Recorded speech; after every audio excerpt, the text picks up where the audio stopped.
Imagine walking into an electronics store in late 2002. In front of you are three competing visions of the future of gaming.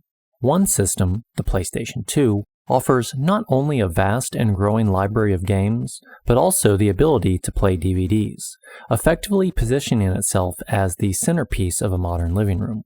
Another, the Xbox, represents a bold new idea, technologically powerful, internet-ready, and clearly designed with the future of gaming in mind.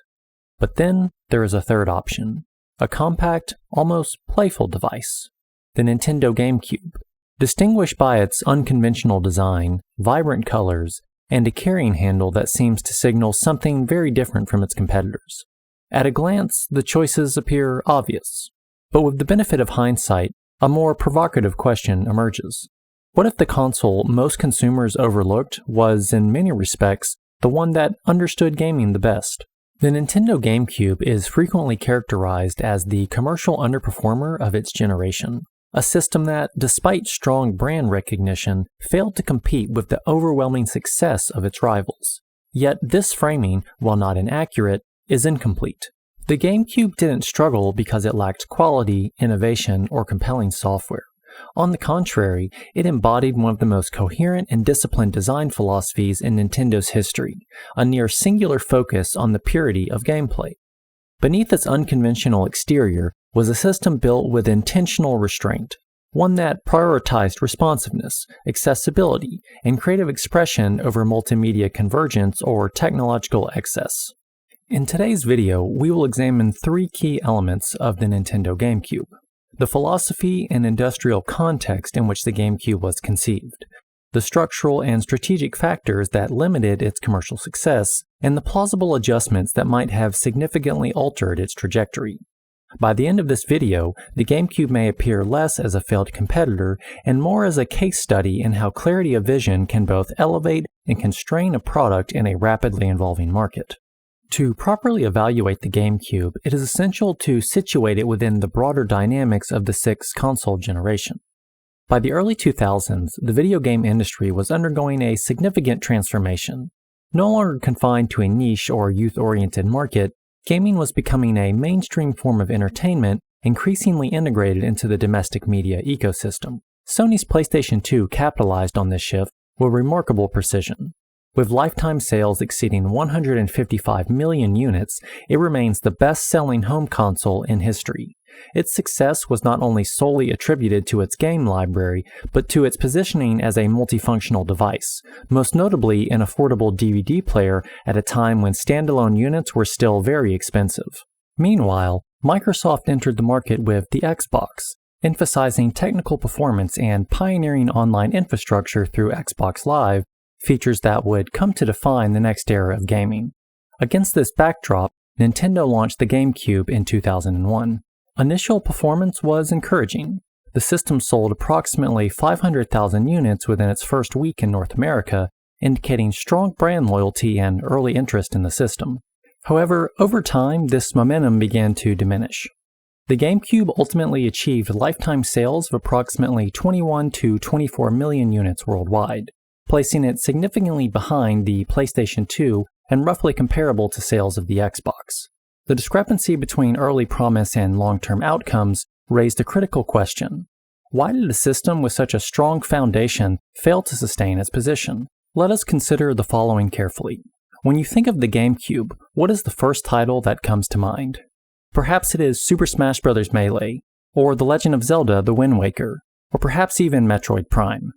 This is not a trivial question, because the answer reveals something important about how the console is remembered.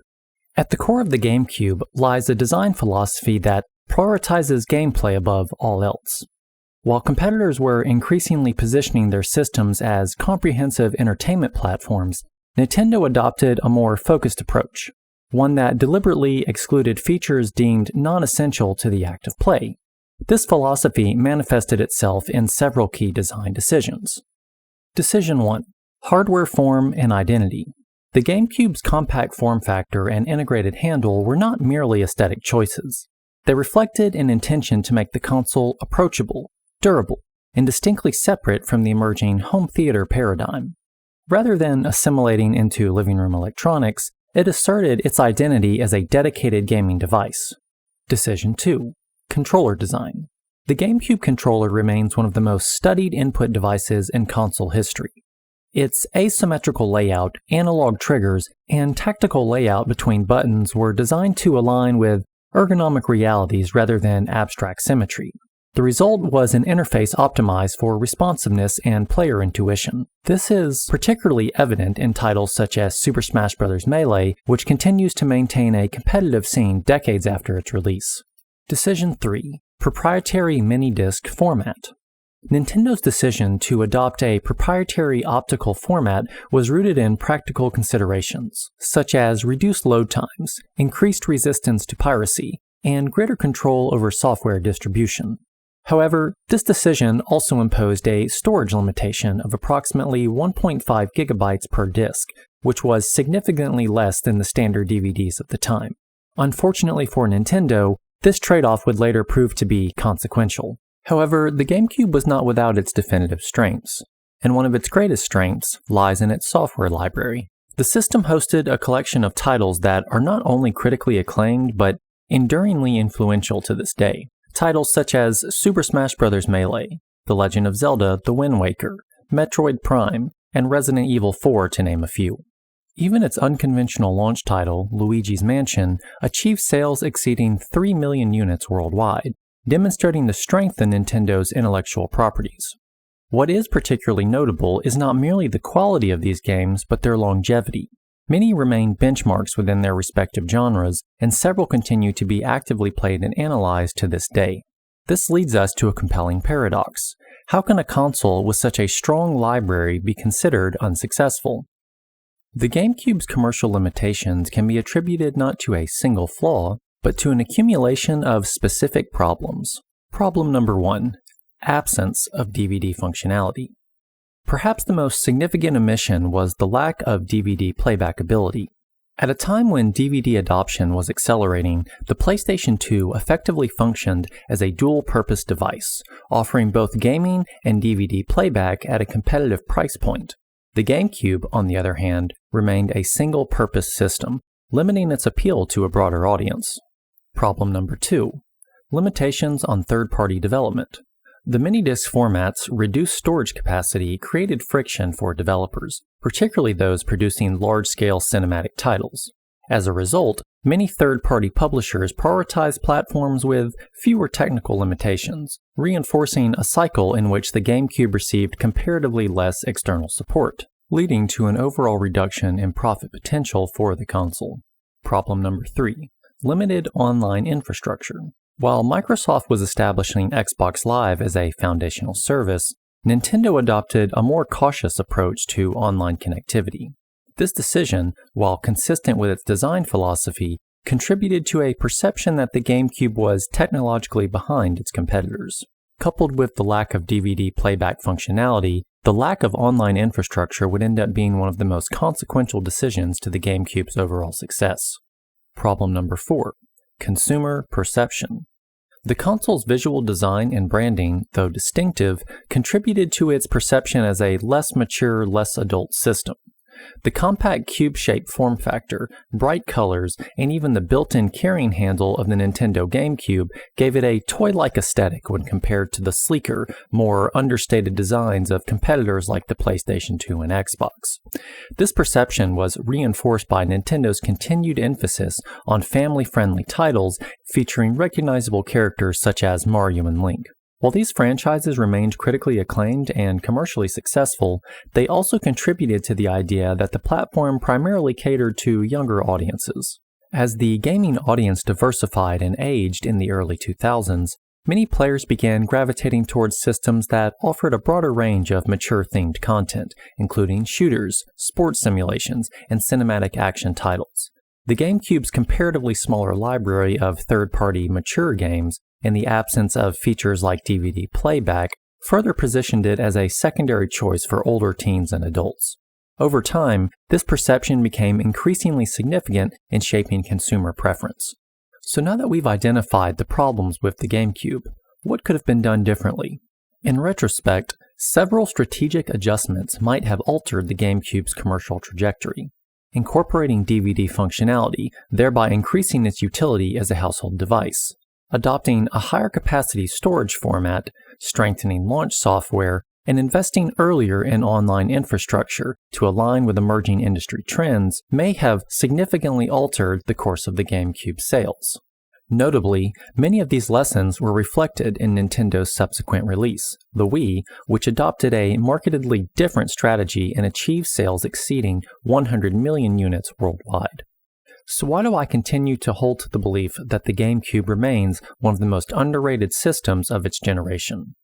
With the benefit of hindsight, the GameCube can be understood as a system that prioritized coherence over convergence. It did not attempt to be everything to everyone. Instead, it pursued a focused vision, one that emphasized gameplay, design clarity, and creative experimentation above all else. While this approach limited its commercial success at the time, it also contributed to its enduring legacy. In many respects, the GameCube has aged not only gracefully, but favorably when looked at in comparison to systems of the same generation. The Nintendo GameCube may have not defined its generation in terms of raw sales or market dominance. It was ultimately overshadowed commercially by competitors that offered broader multimedia functionality and stronger third-party support. But numbers alone don't tell the full story of this console's legacy.